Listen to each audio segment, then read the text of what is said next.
ये कहानी है मिशेल नाम की एक लड़की की। एक रात जब वो अपनी कार से कहीं जा रही थी तो एक आदमी उसे किडनैप कर लेता है, पर वो कोई नॉर्मल किडनैपर नहीं था जो उसे टॉर्चर करेगा या फिर उससे फिरौती मांगेगा। ये किडनैपर उसे खाने के लिए खाना देता है, रहने के लिए जगह देता है, लेकिन उसकी बस एक कंडीशन थी कि वो कभी उस बेसमेंट से बाहर ना जाए। धीरे धीरे मिशेल को पता चलता है कि उसके किडनैप होने के कुछ ही मिनटों के बाद पूरी दुनिया बदल चुकी है। बाहर जो कुछ भी था सब खत्म हो चुका है और अब उसे जिंदगी भर इसी बेसमेंट में रहना पड़ेगा। लेकिन आखिर ऐसा क्या हुआ था बाहर जिसके चलते वो बाहर नहीं जा सकते? पूरी कहानी जानने के लिए देखते रहिए आज की हमारी मूवी, जिसका नाम है 10 कवरफील्ड लेन। इस मूवी की स्टार्टिंग में हम मिशेल को देखते हैं। उसका अपने बॉयफ्रेंड से बहुत बड़ा झगड़ा हुआ था, जिसके बाद वो उसे छोड़कर अपने घर जा रही थी, लेकिन रास्ते में एक अनजान कार उसे जोर से टक्कर मारती है, जिससे उसका एक बहुत बड़ा एक्सीडेंट होता है। इतने बड़े एक्सीडेंट के बाद भी मिशेल अभी तक जिंदा थी, लेकिन जब उसे होश आता है तो वो खुद को किसी हॉस्पिटल में नहीं बल्कि एक बेसमेंट में बंद पाती है। उसके कपड़े किसी ने निकाल रखे थे और उसका पैर एक हथकड़ी के साथ दीवार से बंधा हुआ था। मिशेल बहुत घबराई हुई थी। उसे अपने सामने अपना फोन दिखाई देता है पर वहाँ पर नेटवर्क नहीं आ रहा था। उसे किसी के आने की आवाज सुनाई देती है और हम यहाँ एक अधेड़ उम्र के आदमी को देखते हैं। इस आदमी का नाम हावर्ड है और उसी ने मिशेल को किडनैप किया था।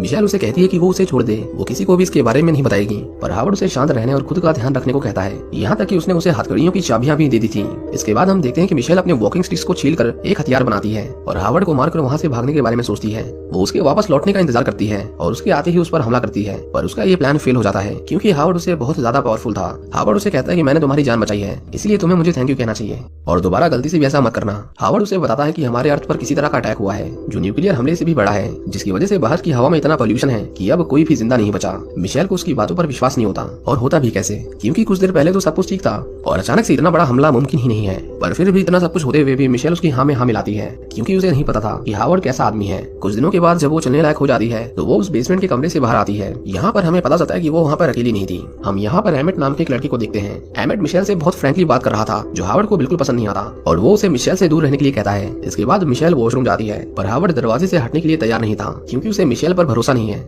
मिशेल उसे एक बार बाहर चलकर हालातों का मुआयना करने को कहती है। उसे उम्मीद थी कि शायद सब कुछ ठीक हो चुका होगा, पर हावर्ड उसे कहता है कि हवा को साफ होने में सालों भी लग सकते हैं, इसलिए हमें से कोई बाहर नहीं जाएगा। इसके बाद वो उसे बाहर का नजारा दिखाने ले जाता है और हम देखते हैं कि फार्म के सभी जानवर पॉइजनस एयर की वजह से मर चुके थे। ये देखकर मिशेल को यकीन हो गया था कि बाहर कुछ तो गलत हुआ है, लेकिन तभी वो हावर्ड की कार को देखती है और उसे याद आता है कि इसी कार ने उसे टक्कर मारी थी, जिसका मतलब ये था कि हावर्ड उसे जानबूझकर बाहर नहीं जाने दे रहा था। इसके बाद मिशेल एमेट से बात करती है और उससे पूछती है कि बाहर आखिर ऐसा क्या हुआ था जिससे हावर्ड इतना डरा हुआ है, और उसे पता चलता है कि एमेट को उसने किडनैप नहीं किया था बल्कि वो खुद उस बेसमेंट में अपनी मर्जी से आया था। एमेट उसे कहता है कि उसने सब कुछ अपनी आंखों से देखा है और यहाँ से बाहर जाने से हम सच में मर जाएंगे। ये जगह सबसे सेफ है क्योंकि हावर्ड कई सालों से इस बेसमेंट को बनाने में लगा हुआ था, पर फिर भी मिशेल को हावर्ड पर भरोसा नहीं था। उसे लग रहा था कि उसे किडनैप किया गया है। एक रात वो सभी मिलकर डिनर कर रहे थे और हमें यहाँ हावर्ड की बिहेवियर के बारे में काफी कुछ पता चलता है, जैसे उसे छोटी छोटी चीजों से चिढ़ होने लगती थी और वो किसी को खुश देख नहीं सकता था। मिशेल उसकी कमर पर लगे हुए चाबी के सेट को देखती है। वो हावर्ड के सामने एमेट से हंस हंसकर बातें करने लगती है क्योंकि उसे पता था कि वो इस पर कुछ न कुछ हरकत करेगा, और बिल्कुल वैसा ही होता है। हावर्ड मिशेल का गला दबाकर उस पर चिल्लाने लगता है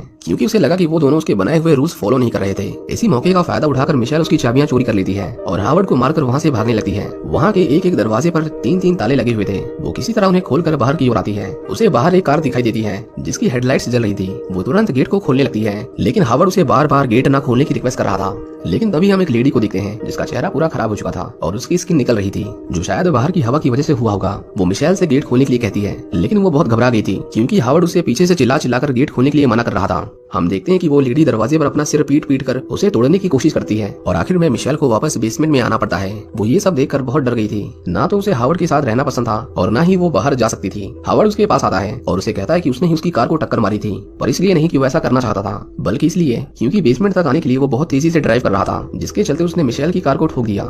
इतना सब देखने के बाद मिशेल को यकीन हो गया था कि बाहर सब कुछ खत्म हो चुका है और अब उसे अंदर ही रहना पड़ेगा जब तक बाहर की हवा साफ नहीं हो जाती है। हावर्ड उसे अपनी बेटी मेगन के बारे में बताता है जिसे वो बचा नहीं पाया। उसे उसकी मौत का बहुत दुख था और इसीलिए उसने उसकी चीजों को यादों के तौर पर संभाल कर रखा था। मिशेल और एमेट एक रात अपनी उन गलतियों को एक दूसरे के साथ शेयर कर रहे थे जिनका उन्हें बहुत पछतावा है, पर जल्द ही उन्हें इस बात का एहसास होता है कि आज शायद उन्हीं गलतियों की वजह से वो दोनों जिंदा हैं। धीरे धीरे उन्हें वहाँ रहने की आदत हो रही थी। वो सभी कुछ गेम्स खेला करते थे, टीवी देखते थे और गाना गाया करते थे। एक दिन अचानक से उनका पूरा बेसमेंट हिलने लगता है। हावर्ड उन्हें बताता है कि ये उन्हीं की वजह से हो रहा है जिन्होंने सभी इंसानों को मारा है। कुछ देर बाद जब भूकंप शांत होता है तो उन्हें पता चलता है कि उनका एयर वेंटिलेशन सिस्टम खराब हो गया है और अगर जल्दी उसे ठीक नहीं किया तो सभी पॉल्यूटेड एयर की वजह से मारे जाएंगे। हावर्ड मिशेल को इसी इवेंट से होते हुए ऊपर जाने के लिए कहता है क्योंकि वही उसके अंदर जा सकती थी। ऊपर जाकर मिशेल लीवर को ठीक कर देती है जिससे एयर फिल्ट्रेशन सिस्टम फिर से स्टार्ट हो जाता है। वो जब ऊपर जाती है तो उसे एक शीशे की छोटी सी खिड़की दिखाई देती है जिस पर किसी ने हेल्प लिखा था। मिशेल को वहाँ पर एक ईयरिंग मिलती है और उस पर खून लगा हुआ था, और सबसे हैरानी की बात ये थी कि ऐसी सेम ईयरिंग को हावर्ड की बेटी ने भी पहना था। जब इन सब के बारे में वो एमेट को बताती है तो उसे पता चलता है कि वो फोटो वाली लड़की मेगन नहीं थी। एमेट उसे बताता है कि वो उसके स्कूल की एक लड़की थी जो 2 साल पहले गायब हो गई थी, जिसका मतलब ये था कि हावर्ड ने मेगन के बारे में झूठ बोला था और उस लड़की को उसने किडनैप करके अपने साथ रखा था। उन दोनों को अब हावर्ड के ऊपर शक होने लगा था, इसलिए वो वहाँ से भागने का प्लान बनाने लगते हैं। मिशेल कुछ प्लास्टिक के टुकड़ों को काटकर एक सूट बनाने लगती है ताकि अगर सच में बाहर की हवा जहरीली हुई तो वो वहाँ सांस ले सके। लेकिन ये सब उन्हें हावर्ड की नजरों से बचकर करना था, क्योंकि अगर उन्हें इसके बारे में पता चलता तो वो शायद उन्हें मार भी सकता था। धीरे धीरे मिशेल अपने सूट पर काम कर रही थी, लेकिन एक दिन हावर्ड उसके पास आता है और उन्हें एक ड्रम उठाकर एक कमरे में लेकर जाने को कहता है और हमें पता चलता है कि उस बैरल में एक एसिड था जो किसी भी चीज को चुटकियों में पिघला सकता है। हम देखते हैं कि उसे उनके प्लान के बारे में पता चल गया था और वो उनकी सीजर और ब्लेड को पिघला देता है। हावर्ड उन दोनों पर चिल्लाकर उन्हें उसे सच बोलने को कहता है।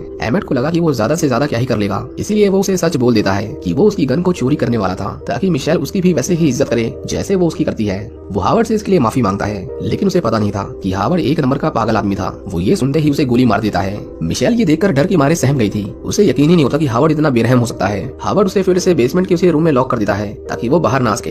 एमेट के जाने से मिशेल को सब कुछ सूना सूना लग रहा था। वो उसकी चीजों को देखकर रोती रहती थी क्योंकि इसमें उस बेचारे की कोई गलती नहीं थी। वो फैसला करती है कि वो उसकी मौत को जाया नहीं जाने देगी। वो अपने सूट को फिर से बनाना शुरू करती है और फाइनली वो दिन आता है जब उसने उसे पूरा कर लिया था। मिशेल ने उस सूट के हेलमेट को वेंट के अंदर छुपा रखा था और जब हावर्ड उसके लूज स्क्रू को देखता है तो उसे उसके ऊपर शक हो जाता है। हावर्ड उस पर जोर जबरदस्ती करके उससे सवाल पूछने लगता है और आखिर में उसे उसका बनाया हुआ सूट मिल जाता है। उसे देखते ही हावर्ड को बहुत गुस्सा आता है, लेकिन मिशेल उसे उस कमरे में बंद करके वहाँ से भाग जाती है। उसे चाबियां तो मिल गई थी, लेकिन बिना उस सूट के वो बाहर नहीं निकल सकती थी। जब हावर्ड उसे पकड़ने की कोशिश करता है तो मिशेल उसके ऊपर एसिड का बैरल गिरा देती है, जिसकी वजह से उसका शरीर जलने लगता है। पर फिर भी उसने हार नहीं मानी थी। वो उसे बाहर जाने से रोकता है और इसी कोशिश में उस बेसमेंट में आग लग जाती है। मिशेल उसी वेंट से होते हुए बाहर जाने की कोशिश करती है, पर हावर्ड उसके ऊपर चाकू से हमला करता है। एक बार तो वो उसे पकड़ भी लेता है, लेकिन फिर भी मिशेल उसे हराते हुए किसी तरह वहाँ से बाहर निकल जाती है। हावर्ड से पीछा छुड़ाकर उसकी सांस में सांस आती है। वो तुरंत मदद के लिए कार में जाने लगती है, पर तभी उसका ध्यान उसके फटे हुए सूट पर जाता है। वो फटाफट उस पर टेप लगाने लगती है ताकि जहरीली हवा उसके लंग्स तक ना पहुंचे। वो बहुत घबराई हुई थी, लेकिन तभी उसकी नजर चिड़ियों के झुंड के ऊपर जाती है जो इतनी पॉइजनस एयर में भी सांस ले रहे थे, जिसका मतलब था कि हावर्ड ने जो कुछ बोला था सब कुछ झूठ था। बाहर कोई पोल्यूटेड एयर नहीं थी। मिशेल अपने मास्क को उतारती है और मुस्कुराते हुए एक लंबी सांस लेती है। उसे लगा कि वो जीत गई, पर तभी उसे एक अजीब सी आवाज आती है। वो देखती है कि एक स्पेसशिप हवा में घूम रहा था, पर उस बेसमेंट में लगी आग ने उसका ध्यान अपनी ओर खींच लिया था। मिशेल उसे अपनी ओर आता देख छुपने लगती है। उसे उस औरत की कार मिलती है, पर वो लॉक थी। मिशेल को एक अजीब सा क्रिएचर दिखाई देता है जो हमारे प्लेनेट का तो बिल्कुल नहीं था।